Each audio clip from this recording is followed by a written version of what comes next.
Assessore Santoro, la riapertura è la fase conclusiva di un lavoro molto importante che è stato svolto dall'assessorato alle infrastrutture della Regione Friuli Venezia Giulia. Sì, un lavoro molto in sinergia sia con i vertici nazionali di RFI, di Trenitalia, che siamo riusciti a portare anche alla Commissione Infrastrutture della Camera, quindi un lavoro istituzionale di altissimo livello, per cui devo ringraziare la direzione tutta e soprattutto la dottoressa Uliana e l'architetto Volponi, perché la professionalità di questa operazione è veramente altissima. In primo luogo abbiamo sottoscritto nel dicembre 2014 un protocollo per fare uno studio scientifico sulle reali potenzialità di questa linea.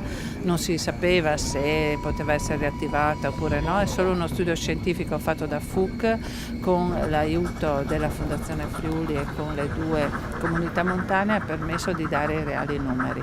Da lì è iniziato una serie di accordi quadro sottoscritti dalla Presidente e dall'amministratore delegato di RFI Gentile, che hanno messo nero su bianco non solo la volontà di riaprire questa linea, ma hanno stanziato i 17 milioni necessari per la prima fase.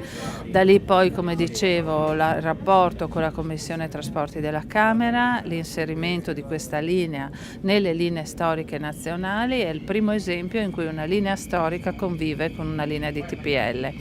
Quindi una sperimentazione che va avanti anche con la gestione, una gestione integrata del biglietto e dei servizi.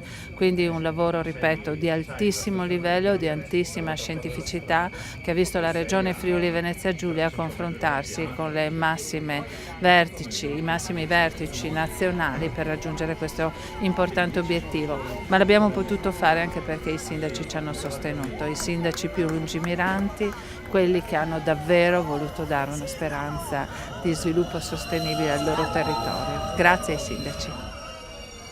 Dottoressa Nannetti, la riapertura di questa linea ha comportato anche delle novità sul fronte occupazionale.